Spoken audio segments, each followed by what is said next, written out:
The whole scheme of Bhagavad Gita is like that. That we have to stand on the spiritual consciousness of life. And what is the spiritual consciousness of life? Now, some philosophers, just like Shankaracharya, there are many philosophers in the world.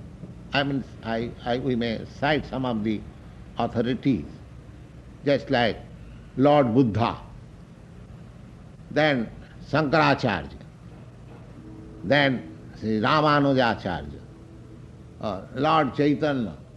They are all big stalwart authorities. They have given different views. Lord Buddha's view is that you can be happy only when you are free from this consciousness. Lord Buddha says that consciousness is the production of this combination of matter. So therefore, if you dismantle this material body, then there will be no consciousness, and thus there will be no feeling of distress or happiness. That is called Nibbana. Stopping the feelings of, it is just like a patient suffering from some disease, and the doctor gives him some pill so that he dies and there is no more feeling. Oh, then he says it is all right. If by stopping feeling like that, the doctor, my son is having 107 degree temperature.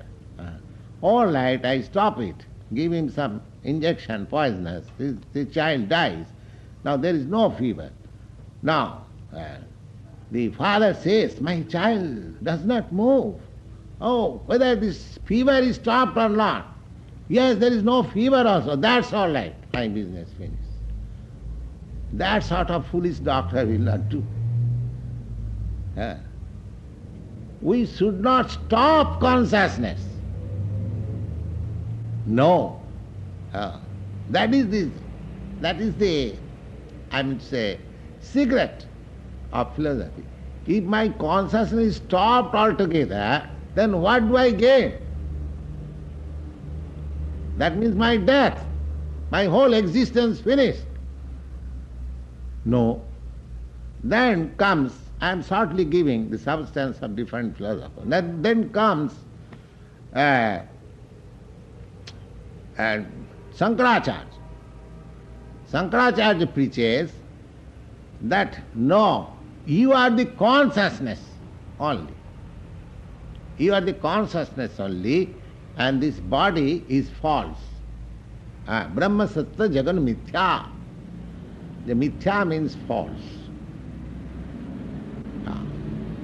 So, you should always know that I am Brahma, or the consciousness, and you should always reject that I am not this body.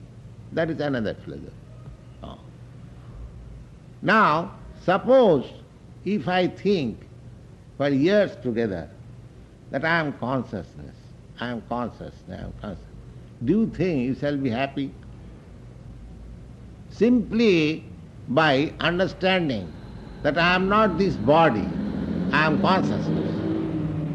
Will that help you? No. That will also not help you. No.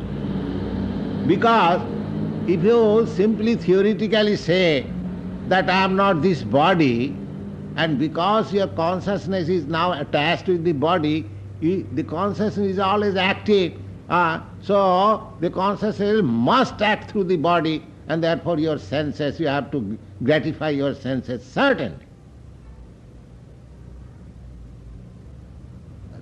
That is a real philosophy. You see, you cannot stop consciousness acting.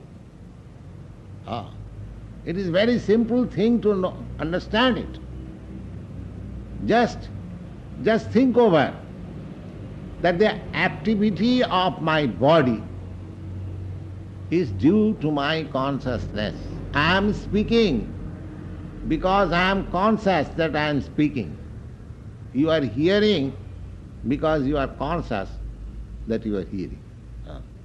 As soon as this consciousness is gone, neither you can hear, neither you can speak. So any activity, either hearing or speaking or moving or eating or seeing, anything. But we have got different senses. We are active. Active means we are active with our senses. Mind is the central point of activitizing the senses. And that is our life. Life means the acting of the senses. And that beyond that mind, there is consciousness. So if consciousness is gone, then what remains? Nothing remains. Therefore you cannot simply by thinking that I am consciousness, that will not also solve your problem. You have to engage your consciousness in the matter of the Supreme Consciousness. You cannot keep your... Just like, I'll give you one example. A naughty boy creating some mischievous things. The father calls him, "My dear boy, can you do this?" "Yes, father, I can do it." So he turns his attention from that mischief making to something good. Because they want to be active. The children, they want to be active. You cannot stop them. You cannot say that stop and sit down here. He can, artificially can do by the fear of the father or the mother, he can sit down for a moment. But that is not possible. That is not possible. You must give him some engagement, good engagement. I have got my personal experience. My eldest son, when he was about 2 years old, very much naughty, always doing some mischief. So my friends who used to visit me, he would call my son, his name was Pacha. Pacha, if you sit down for 1 minute silently, I'll give you this thing. So the boy failed. He could not sit down even for 1 minute. So that is not possible. This is the nature. How can you stop your consciousness working? That is not possible. So either to think that stop consciousness altogether, that is also not perfect. And either to accept simply consciousness, that I am consciousness without any conscious engagement, that is also not perfect. You have to understand that you are consciousness, not this body. At the same time, you have to engage your consciousness to the supreme activities. Unless you do that, your life will not be perfect.